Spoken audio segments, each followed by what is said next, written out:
குழந்தைகள் பல நேரங்களில் பெற்ற தந்தையருக்கும் பெற்றோருக்கும் களங்கமாக சோதனையாக அமைந்து விடுவார்கள். பெரும்பாலும் பெரியவர்கள் துஆ செய்கிற பொழுது அல்லாஹ்விடத்தில் இப்படி துஆ செய்வார்கள், இறைவா, நான் பெற்ற குழந்தையை எனக்கு சோதனையாக நீ மாற்றி விடாதே, அந்த குழந்தையை சமூகத்தில் எனக்கு மரியாதை குறைவை ஏற்படுத்தும் குழந்தையாக என்னுடைய வாரிசை நீ ஒருபோதும் ஆக்கிவிடாதே என்று பெரியவர்கள் துஆ செய்வதை நாம் பார்க்க முடியும்.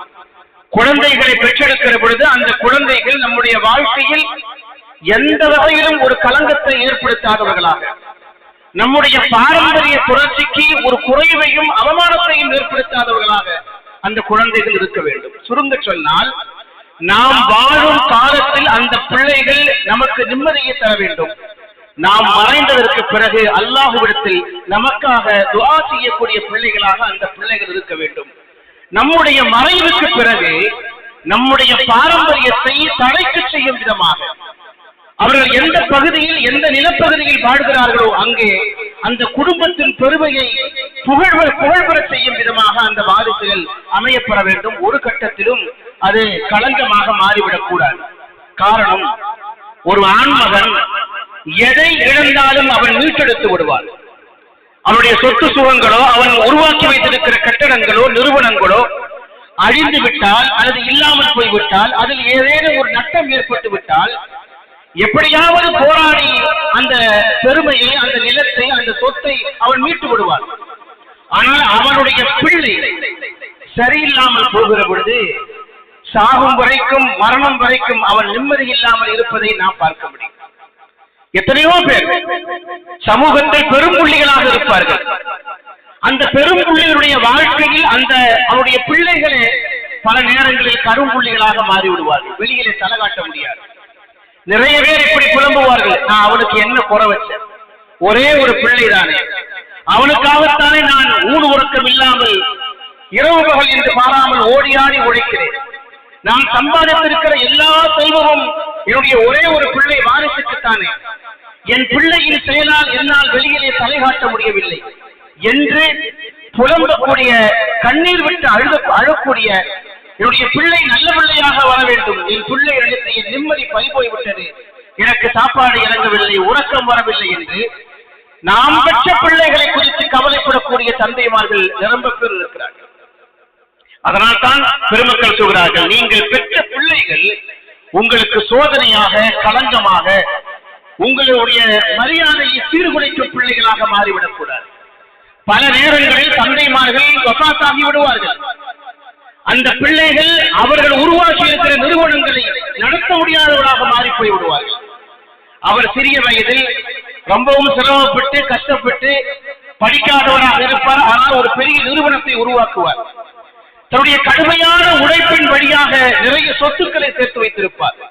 ஆனால் பிள்ளைகள் எந்த வழியும் தெரியாமல், அந்த சொத்துக்களை பாதுகாக்க முடியாமல், அந்த தந்தையின் பேரை புகழை காப்பாற்ற தெரியாமல், ஒரு அடி இடத்திற்காக, ஒரு 4 இன்ச்சு இடத்திற்காக, ஒரு ஸ்கொயர் ஃபீட் இடத்திற்காக சண்டை போட்டு வழக்குகள் நீதிமன்றங்கள் நடத்தப்பட்டு ஒருவருக்கு ஒருவர் முகம் கொடுத்து பேசாமல் ஆகிவிடுவார்கள்.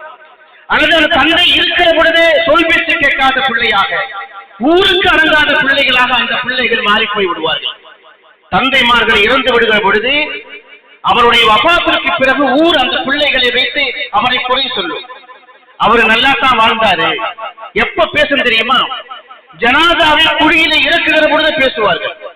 சுற்றி பார்த்து கொண்டே இருக்கிற பொழுது என்ன சொல்வார்கள் என்றால், அவரு நல்ல மனுஷன் தான், ஆனா அந்த 2வது பையன் இருக்கான் பாருங்க, ஊருக்கு அடங்காதவன், மூத்த பையன் அப்படி, 2வது பையன் இப்படி என்று நாம் கவலையோடு சிந்திக்க வேண்டிய ஒரு செய்தி. அதனால் தான் சொல்கிறேன், இறைவா, என்னுடைய பிள்ளைகளை எனக்கு சோதனையாக மாற்றிவிடாது, எனக்கு களங்கத்தை ஏற்படுத்த பிள்ளைகளாக என் பிள்ளைகளை ஆக்கிவிடாதே, என்னுடைய பாரம்பரியத்தை, என்னுடைய குடும்பத்தின் பெருமையை நூற்றாண்டுகளை கடந்தும் தழைத்தோங்க செய்யும் விதமாக என்னுடைய பிள்ளைகளை நீ ஆக்கி தருவாயாக என்று பிரார்த்தனை செய்ய வேண்டும், துஆ செய்ய வேண்டும் என்று நமக்கு சொல்லப்படுகிறது.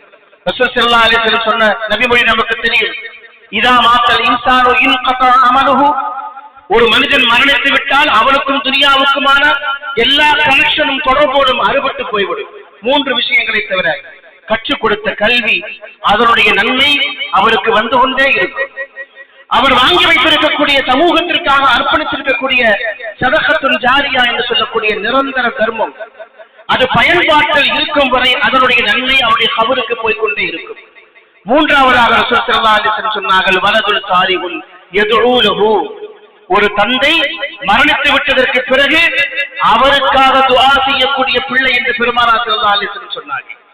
வலதுல் சாலிஹுன், அந்த வலது என்ற வார்த்தைக்கு பிள்ளை என்று வாரிசு என்று அர்த்தம். சாலிஹ் என்று சொன்னால் சாலிஹான பிள்ளை, நல்ல பிள்ளை என்று அர்த்தம், வெறுவனை பிள்ளை என்று சொல்லவில்லை. அவர் சாலிஹான பிள்ளையாக இருக்க வேண்டும், இந்த தீனை பின்பற்றக்கூடிய பிள்ளையாக இருக்க வேண்டும். அவர் மரணித்ததற்கு பிறகு தன்னுடைய தந்தையை நினைவு கூர்ந்து அல்லாஹ்விடத்தில் துஆ செய்யும் பிள்ளையாக இருக்க வேண்டும். இறைவா, நான் பெற்றிருக்கிற கல்விக்கு காரணம் என் தந்தை தான். நான் இன்றைக்கு ஒரு நல்ல நிலையில் இருக்கிறேன் என்று சொன்னால் அதற்கு காரணம் என் தந்தை தான். நான் சேர்த்து வைத்திருக்கிற எல்லா சொத்துக்களுக்கும் பின்னணியிலும் கடுமையாக உழைத்து இதை சேர்த்து எனக்கு வாரிசாக தந்துவிட்டு போறவர் என் தந்தை தான்.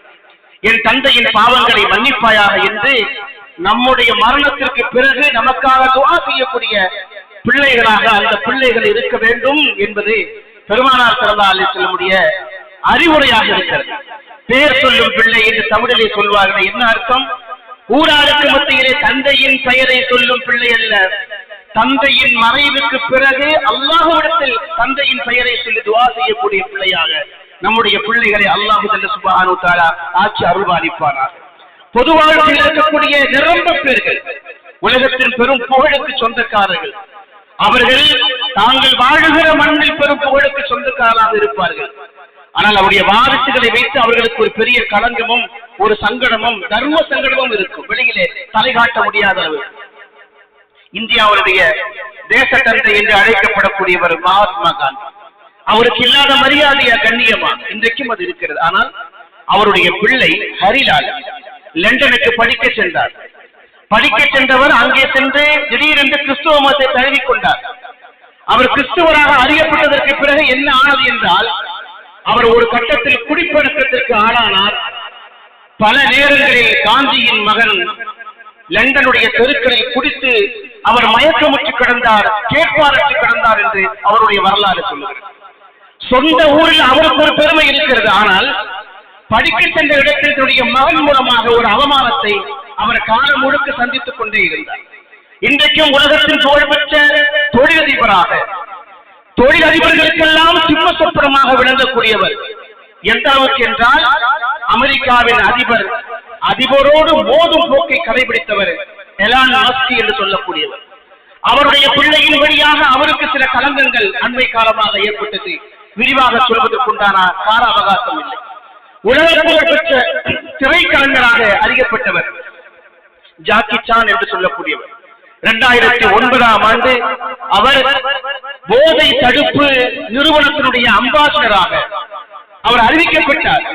உலக நாடுகள் எங்கு சென்றாலும் யாரும் அடுத்த தலைமுறை போதைக்கு அடிமையாகிவிடக் கூடாது, அது ஒரு தீய பழக்கம் என்பதை தொடர்ந்து பிரச்சாரம் செய்து கொண்டே இருந்தார். கடைசியில் அவருடைய மகனே போதைக்கு அடிமையாகி கைது செய்யப்பட்டார். அதன் பிறகு அவர் வெளியிலே தலை காட்ட முடியவில்லை.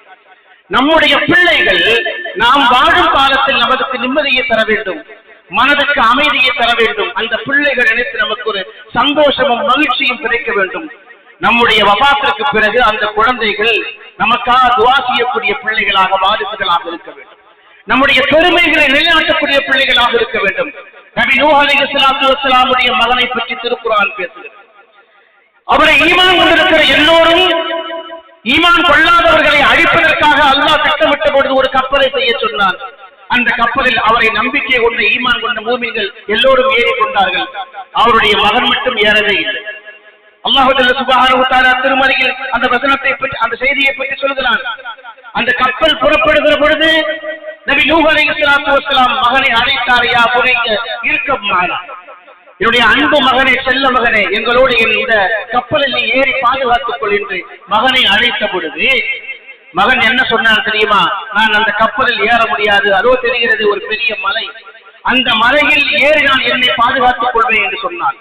குர்ஆன் சொல்லுகிறது, எந்த மலையில் நான் ஏறி தன்னை பாதுகாத்துக் கொள்வேன் என்று நபி நூஹ் அலைஹிஸ்ஸலாமுடைய மகன் சொன்னானோ அந்த மலையளவு கடலில் இருந்து அலை உயர்ந்தது. அந்த அலையில் இந்த பூமி அழிந்து போனது. அல்லாஹு சுப்ஹானஹு வ தஆலா கப்பலில் ஏறியவர்களை பாதுகாத்தான். அவர்களுக்கு பின்னால் ஒரு புதிய மனித சமூகத்தை இந்த பூமியில் தழைக்க செய்தான் என்று குர்ஆன் பேசுகிறது. நபிமாருடைய சில பிள்ளைகள் கூட பல சந்தர்ப்பங்களில் இப்படி மாறி போயிருக்கிறார்கள். அது உலகத்திற்கு படிப்பனையாக அல்லாஹு சுப்ஹானஹு வ தஆலா திருமறையின் பல்வேறு இடங்களில் நமக்கு சொல்லி காட்டுகிறார். ஆனால் நம்முடைய நபியின் பிள்ளைகள், முஹம்மது ஸல்லல்லாஹு அலைஹி வஸல்லம் பிள்ளைகள் சத்தியத்திற்கு இலக்கணமாக விளங்கினார்கள். இமாம்கள் திருக்குர்ஆனுடைய விரிவுரையாக இருந்தாலும் சரி, ஹதீஸ் நூல்களாக இருந்தாலும் சரி, வரலாற்று புத்தகமாக இருந்தாலும் சரி, ரசூலுல்லாஹ்வுடைய பிள்ளைகளை அறிமுகப்படுத்துகிற பொழுது ரசூலுல்லாஹ்வின் வாரிசுகள் என்று சொல்ல மாட்டார்கள். வலதல் ஹுதா, நேர்வழியின் வாரிசு என்று சொல்வார்கள். அப்படி ஒரு பட்டத்தையே இமாம்கள் சூட்டி இருந்தார்கள். அந்த அளவுக்கு ரசூல் ஸல்லல்லாஹு அலைஹி வஸல்லமுடைய குழந்தைகள், வாரிசுகள், பெருமானார் ஸல்லல்லாஹு அலைஹி வஸல்லம் அவருடைய புகழுக்கு பெருமை சேர்த்தவர்கள். ரசூல் ஸல்லல்லாஹு அலைஹி வஸல்லம் அவர்கள் ஈமான் கொண்டவர்கள், சத்திய கொள்கையை ஏற்றுக்கொண்டவர்கள். பெருமானார் ஸல்லல்லாஹு அலைஹி வஸல்லம் அவர்கள் மூலமாக அவர்களை ஈமான் கொண்ட காரணத்தினால் ஏற்பட்ட எல்லா சோதனைகளையும் கஷ்டங்களையும் அவர்கள் தாங்கிக் கொண்டவர்கள். மூன்றாவதாக எங்களுடைய தந்தை ஒரு நபி என்பதற்காக சமூகத்திடமிருந்து எந்த சலுகைகளையும் கேட்டு பெறாதவர்கள். நான்காவதாக ரசூல் ஸல்லல்லாஹு அலைஹி வஸல்லம் அவருடைய புகழுக்கு எந்த வகையிலும் களங்கத்தை ஏற்படுத்தாமல் இன்றைக்கு வரைக்கும் பூமியிலே வாழ்ந்து கொண்டிருப்பவர்கள் என்று ரசூல் ஸல்லல்லாஹு அலைஹி வஸல்லம் குடும்பத்தினருக்கு நிறைய பெருமைகள் இருக்கிறது. ஹஜ்ரத் ரசூல் ஸல்லல்லாஹு அலைஹி வஸல்லம் மகளார் ஹஜ்ரத் ஸைனப் ரலியல்லாஹு தஆலா அவர்கள் இஸ்லாத்தை ஏற்றுக்கொண்டவர்கள். ரசூல் ஸல்லல்லாஹு அலைஹி வஸல்லம் அவர்கள் ஆரம்பத்திலேயே இஸ்லாத்தை ஏற்றுக்கொண்டவர்கள். அவர்கள் நபி என்பது அவர்களுக்கு தெரியும் தாயின் வழியாக. ஆனால் அவருடைய கணவர் அபுல் ஆஸ் இந்த மார்க்கத்தை ஏற்றுக்கொள்ளவில்லை என்பதற்காக மிக நீண்ட காலம் தன்னுடைய கணவர் இஸ்லாத்திற்கு வருவார் என்கிற நம்பிக்கையில் தன்னுடைய கணவரை இழந்து அவரை பிரிந்திருந்து பெரும் தியாகத்தை சந்தித்தவர்கள். ஹஜ்ரத் உஸ்மான் இப்னு அஃபான் ரலியல்லாஹு தஆலா அவர்களுக்கு திருமணம் செய்து கொடுத்தார்கள். ரசூல் ஸல்லல்லாஹு அலைஹி வஸல்லம் ருக்கையா என்று சொல்லக்கூடிய தன்னுடைய மகளாரை ருக்கையாவை திருமணம் செய்து கொடுத்ததற்கு பிறகு அந்த காலகட்டத்தில் மக்காவிலே இருந்து ஒரு பெரும் கூட்டம் அபிசீனியாவுக்கு ஹிஜ்ரத் புறப்பட்டு சென்றது. அபிசீனியா எந்த திசையில் இருக்கிறது என்று மக்காவாசிகளுக்கு தெரியாது. மக்காவில் மூமின்களும் முஸ்லிம்களும் கடுமையான சொல்லனா துன்பங்களுக்கு ஆளாக்கப்பட்ட பொழுது அவர்களை பாதுகாக்க வேண்டும் என்பதற்காக மதீனாவுக்கு ஹிஜ்ரத் செய்வதற்கு முன்பு பெருமானார் ஸல்லல்லாஹு அலைஹி வஸல்லம் அவர்கள் எத்தியோப்பியா என்று இன்றைக்கு அழைக்கப்படக்கூடிய அபிசீனியாவிற்கு ஒரு பெரும் கூட்டத்தை ஹிஜ்ரத்திற்காக புலம்பெயர்ந்து அனுப்பினார்கள். அந்த கூட்டத்தில் ருக்கையா ரலியல்லாஹு தஆலா அன்ஹா அவர்களையும் ஹஜ்ரத் உஸ்மான் ரலியல்லாஹு தஆலா அன்ஹு அவர்களையும் சேர்த்து ரசூல் ஸல்லல்லாஹு அலைஹி வஸல்லம் அனுப்பி வைத்தார்கள். அந்த இடம் எப்படி இருக்குன்னு தெரியாது. எத்தியோப்பியாவில இருந்து யாராவது மக்காவுக்கு திரும்பி வந்தால் அவரிடத்திலே பெருமானார் ஸல்லல்லாஹு அலைஹி வஸல்லம் மகளை குறித்து விசாரிப்பார்கள். கவலையோடு கேட்பார்கள், மக்காவில இருந்து இந்த மார்க்கத்தை தழுவி கொண்டவர்கள் அகதிகளாக உங்கள் ஊருக்கு வந்திருக்கிறார்கள். அங்கே இன்னென்ன அடையாளங்களை கொண்ட தம்பதியரை நீங்கள் பார்த்தீர்களா? என் பிள்ளையை பார்த்தீர்களா என்று பெருமானார் ஸல்லல்லாஹு அலைஹி வஸல்லம் அவர்கள் அங்கே இருந்து யாராவது திரும்பி வந்தால் அவரிடத்திலே கேட்பார்கள். அவ்வளவு ஏக்கம் ரசூலுல்லாஹி ஸல்லல்லாஹு அலைஹி வஸல்லம் அவர்களுக்கு இருந்தது. ஒரு தந்தை தன்னுடைய பிள்ளை தன்னை விட்டு பிரிந்து சென்றதற்கு பிறகு அதை திரும்ப பார்க்க வேண்டும், அந்த குழந்தையை மறுபடியும் அடைய வேண்டும் என்பதற்காக ஒரு பரிதவிப்பு இருக்குமா இல்லையா? அந்த பரிதவிப்பு ரசூல் ஸல்லல்லாஹு அலைஹி வஸல்லம் உள்ளத்திலே என்றைக்கும் இருந்தது. ஹஜ்ரத் ஃபாத்திமா ரலியல்லாஹு தஆலா அவர்கள் பிற்காலத்தில் அவர்கள் வீட்டு பணிகள் செய்து கைகள் தழும்பேறி போன காலகட்டத்தில் எங்களுக்கு ஒரு பணியாள் வேண்டும் என்று கேட்டபொழுது முஹம்மது ஸல்லல்லாஹு அலைஹி வஸல்லம் அவர்கள் சுப்ஹானல்லாஹ், அல்ஹம்துலில்லாஹ், அல்லாஹு அக்பர் என்று தஸ்பீஹை நீ ஓதிக்கொள். அஸ்ஹாபு சுஃபா என்று சொல்லக்கூடிய திண்ணை தோழர்கள் வேலை செய்ய முடியாமல் கஷ்டப்படுகிறார்கள், அவர்களுக்கு என்னால் கொடுப்பதற்கு முடியவில்லை, உனக்கு தர முடியாது என்று மகளை திருப்பி அனுப்பிவிட்டார்கள். நாம் வரலாற்றிலே பார்க்கிறோம். எவ்வளவு செய்திகள்! பெருமானார் ஸல்லல்லாஹு அலைஹி வஸல்லம் அவர்களை ஏற்றுக்கொண்டார்கள் என்ற காரணத்திற்காக எங்களுடைய தந்தை ஒரு நபி என்ற ஒரு பேச்சை வைத்துக் கொண்டு எந்த சலுகைகளையும் பெற்றுக் கொள்வதற்கு முயற்சி செய்யாதவர்கள், இந்த மார்க்கத்திற்காக தங்களுடைய வாழ்க்கையை முழுமையாக அர்ப்பணித்துக் கொண்டவர்கள் ஹஜ்ரத் ரசூலுல்லாஹி ஸல்லல்லாஹு அலைஹி வஸல்லம் அவர்கள். அதனால் தான் சொல்கிறார்கள், பெருமானாருக்கு பிறந்த குழந்தைகளைப் போல அல்லாஹு சுப்ஹானஹு வ தஆலா இந்த தீனுக்கும் நம்முடைய பாரம்பரியத்திற்கும் புகழ் சேர்க்கும் பிள்ளைகளாக நம்முடைய பிள்ளைகள் இருக்க வேண்டும் என்று நீங்கள் துஆ செய்ய வேண்டும். இமாம்கள் ஒரு செய்தியை நமக்கு சொல்வார்கள். ரசூல் ஸல்லல்லாஹு அலைஹி வஸல்லம் அவர்களுக்கு மொத்தம் 7 குழந்தைகள். நான் ஆரம்பத்திலேயே சொன்னேன். 3 ஆண் குழந்தைகள், 4 பெண் குழந்தைகள், 8 பேர குழந்தைகள். இதுல முதல் குழந்தையின் பெயர் காசிம். ரசூல் ஸல்லல்லாஹு அலைஹி வஸல்லம் அவர்களை குறித்து நாம் நிறைய செய்திகளை தெரிந்து வைத்திருக்கிறோம். இபாதத்துகள் தொடர்பான ஹதீசுகளை நாம் நிறைய தெரிந்து வைத்திருக்கிறோம். ஆனால் ரசூலுல்லாஹ்வுடைய வாரிசுகள் குறித்தோ, பிள்ளைகள் குறித்தோ, பேர பிள்ளைகளை குறித்தோ, ரசூலுல்லாஹ்வுடைய மனைவிமார்கள் அவர்கள் எத்தனை பேர், எத்தனை ஆண்டு காலம் வாழ்ந்தார்கள், ஏன் இத்தனை மனைவிமார்கள், என்ன நிர்பந்தம், அவர்கள் ரசூலுல்லாஹ்வுக்கு அணுக்கமாக வாழ்ந்தவர்கள், ரசூலுல்லாஹ்வுக்கு முன்பு மரணித்தவர்கள், பின்னால் மரணித்தவர்கள் என்கிற வரலாற்றை தெரிந்து கொள்வது நம்முடைய கடமை என்கிற காரணத்தினால் மிக சுருக்கமான ஒரு நேரத்தில் நான் இந்த செய்தியை உங்களோடு பகிர்ந்து கொள்கிறேன். முதல் குழந்தை ஆண் குழந்தை. அந்த குழந்தையின் பெயர் காசிம். ரசூல் ஸல்லல்லாஹு அலைஹி வஸல்லம் அவர்களுக்கு 25வது வயதில் அன்னை ஹதீஜா ரலியல்லாஹு தஆலா அவர்களோடு திருமணம் நடைபெற்றது. காசிம் என்ற குழந்தை பிறக்கிற பொழுது ரசூல் ஸல்லல்லாஹு அலைஹி வஸல்லம் அவர்களுக்கு 27 வயது. 25ல் திருமணம் முடிந்து 2 ஆண்டுகளில் ரசூல் ஸல்லல்லாஹு அலைஹி வஸல்லம் அவர்களுக்கு 27 வயதில் ஆண் குழந்தை காசிம் என்று சொல்லக்கூடிய குழந்தை பிறக்கிறது. இந்த குழந்தை நீண்ட காலம் வாழவில்லை. பால்குடி காலம் மறைவதற்கு உள்ளாகவே இந்த குழந்தை மறைந்து விட்டது, வஃபாத்தாகிவிட்டது. ரசூல் ஸல்லல்லாஹு அலைஹி வஸல்லம் அது ஒரு பெரிய கவலைதான். பெருமானாருக்கு நிறைய துணை பெயர்கள், பட்ட பெயர்கள், வாழ்த்து பெயர்கள் இருந்தாலும் கூட அதுல ஒரு பெயர் அபுல் காசிம் என்று சஹாபாக்கள் ரசூல் ஸல்லல்லாஹு அலைஹி வஸல்லம் சொல்வார்கள். ஏன்னா காசிமுடைய தந்தை முஹம்மது ஸல்லல்லாஹு அலைஹி வஸல்லம் என்று அதற்கு பொருள். அந்த அளவுக்கு காசிம் ரலியல்லாஹு தஆலா அவர்கள் மீது ஒரு பற்றும் ஒரு பாசமும் அன்னை ஹதீஜா ரலியல்லாஹு தஆலா அவர்களுக்கு இருந்தது. பால்குடி காலம் முடிவதற்கு உள்ளாகவே அவர்கள் மறைந்துவிட்ட அந்த ஒரு பெரும் சோகத்தை அன்னை ஹதீஜா ரலியல்லாஹு தஆலா அவர்கள் எப்பொழுதும் அதை நினைத்து அழுது கொண்டே இருப்பார்கள். ஒரு சந்தர்ப்பத்தில் அவர்கள் தங்களுடைய ஆட்சாமையை ரசூல் ஸல்லல்லாஹு அலைஹி வஸல்லம் சொன்னார்கள், வலோ ஆஷ ஹத்தா யஸ்தக்மில ரவாஹு லஹவ்வின் அலைஹி. பால்குடி காலம் முடியும் வரையாவது நம்முடைய பிள்ளை நம்மோடு இருந்திருந்தால் எவ்வளவு சந்தோஷமா இருந்தது. பால்குடி காலம் முடியும் வரையிலாவது நம்முடைய பிள்ளை நம்மளோடு இருந்திருந்தால் நமக்கு எவ்வளவு சந்தோஷமாக இருக்கும். அந்த காலம் முடிவதற்கு உள்ளாவே நம்முடைய பிள்ளையை அல்லாஹ் பெற்றுக்கொண்டானே என்று அன்னை ஹதீஜா ரலியல்லாஹு தஆலா ரசூல் ஸல்லல்லாஹு அலைஹி வஸல்லம் இடத்திலே கவலையோடு சொன்ன பொழுது பெருமானார் ஸல்லல்லாஹு அலைஹி வஸல்லம் ஒரு வார்த்தை சொன்னார்கள், இன்னலஹு முர்திஉன் ஃபில் ஜன்னah தஸ்தக்பிலு ரலாஹு. ஒன்னும் கவலைப்படாதே, அவருக்கு பாலூட்டுவதற்காக அல்லாஹ் சொர்க்கத்தில் ஒரு பெண்ணை ஏற்பாடு செய்திருக்கிறார். அதை குறித்து நீ கவலைப்பட வேண்டிய அவசியம் இல்லை.